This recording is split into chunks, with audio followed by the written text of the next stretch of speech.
É fácil, nosso querido amigo Heraldo, aqui ao vivaço, ele fez uma pergunta top de linha, incrível e sensacional. Ele falou assim, ó, ô professor Rodolfo, todo componente ativo tem queda de tensão nele?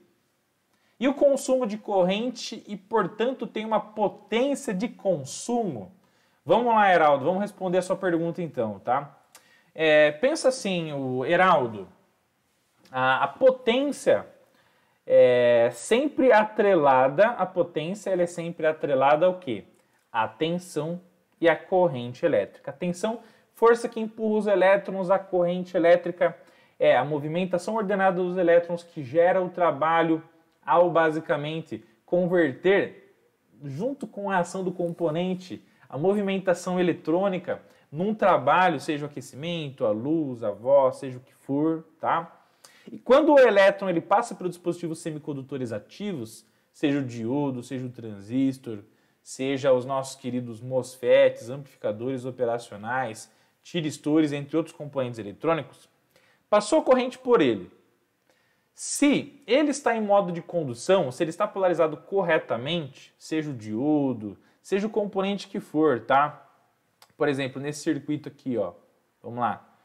Por exemplo, nesse circuito aqui. Então você tem lá o nosso querido amigo diodo, vamos lá, cadê você, diodinho? Ó, temos aqui o diodo. Então, passou corrente por ele. Por exemplo, qual seria a corrente aqui? Ó? Vamos fazer uma simulação bacana aqui com a galera. Ó. Então você tem aqui uma resistência, por exemplo, de 10 ohms, tá? De 10R. Beleza? Resistência de 10R aqui no Proteus. Vamos colocar um amperímetro. Vamos lá, ó. Então, um DC ammeter. Vamos colocar um amperímetro aqui em série para a gente fazer a medição de corrente. Amperímetro sempre em série. Aliás, já vou falar sobre isso também aqui com a galera, uma questão que o Marcão levantou no grupo de alunos, tá? Lembrei agora, vou falar sobre isso também, tá bom? Vamos lá? Ó. Então, qual que vai ser a corrente aqui, pessoal? Veja, pela corrente elétrica e pela lei de Ohm, basicamente você tem 10 volts. Toda vez que o diodo conduz, ele tem uma queda de tensão de aproximadamente 0,7 volts. Vamos medir a queda de tensão do diodo e do resistor? Vamos lá, ó. Então, medição de tensão sempre em paralelo, medição de corrente sempre em série. Já já vou explicar o porquê, tá? Ó, então, play na máquina. Olha lá, Heraldo. Então, nesse caso aqui, ficaram 0,9 volts no diodo N4007, beleza? E está circulando uma corrente de 0,9. Então, veja, ele trabalhou como um componente ativo? Trabalhou, ele permitiu a passagem da corrente nesse jeitão, nessa polarização. Se eu inverter aqui, basicamente, na polarização reversa, o que vai acontecer? O nosso diodo, ao invés de conduzir, ele vai bloquear a passagem dos elétrons. E a corrente é zero e ele absorve toda a tensão da fonte. Só que aí a potência do componente ativo, o Heraldo e família eletrônica fase, vai depender muito se você tem uma circulação de corrente plausível ou não. Por exemplo, nesse caso, o diodo na polarização reversa, ele absorveu os 10 volts entre os seus terminais. Mas a corrente elétrica tende a zero.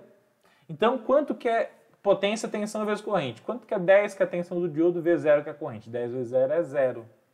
Então, nesse caso, a dissipação de potência é ultra mega pequena. É como se fosse uma potência residual, tá? Por quê? Porque, na verdade, a corrente elétrica na polarização reversa não é 100% zero, tá? Tanto é que se você colocar aqui em microamps no amperímetro e você der o play aqui, você vai ver que está passando aqui, ó, 0,1 microampere, ou seja, 100 nanoampere. Se você pegar e fazer 100 nanoampere vezes 10, dá 1 microwatt. Então, tem potência sobre ele? Tem, mas é basicamente nula, né? Tende a 0 watt, ok? Mas tem uma potência dissipada para ele trabalhar? Qualquer componente eletrônico sempre vai ter uma potência, seja ele ativo ou passivo. Os componentes ativos, para ele fazer esse trabalho de determinar se vai circular corrente ou não, com certeza vai ter uma potência. E nesse caso aqui, por exemplo, qual que seria a potência desse diodo nesse trabalho? Bom, você tem lá 0,9 amperes vezes 0,9 volts. 0,9, 0,9. quanto que você vai ter ali? Se fosse 1 ampere e 1 volt, daria 1 watt, então você vai ter ali 810 miliwatts dissipados aí nesse diodo, tá bom? E o que você consegue aprender com isso então? Não só o diodo, como o transistor também. Quando o transistor funciona, circula uma corrente da base para o emissor, do coletor para o emissor, e tem uma queda na junção semicondutora, queda de tensão na junção semicondutora dele de funcionamento, circulação da corrente elétrica, vai gerar uma queda de potência. Ou seja, todo e qualquer componente eletrônico ativo, sim, tem uma dissipação de potência, seja ele qual for. Quando ele está conduzindo uma potência que a gente chama de potência de saturação, ou potência de fornecimento, quando ele está em bloqueio, potência tendendo a 0 watt, mas ainda tem uma potência residual da corrente de fuga vezes a tensão que fica sobre as suas camadas semicondutoras. Tá bom? Então sim, não tem milagre. A não ser que, por exemplo, às vezes tem alguns casos que você analisa algumas situações, tá? Analisa algumas situações quando o componente eletrônico ele é considerado ideal, tá? Então, aí vem mais uma questão muito importante, assim, o que é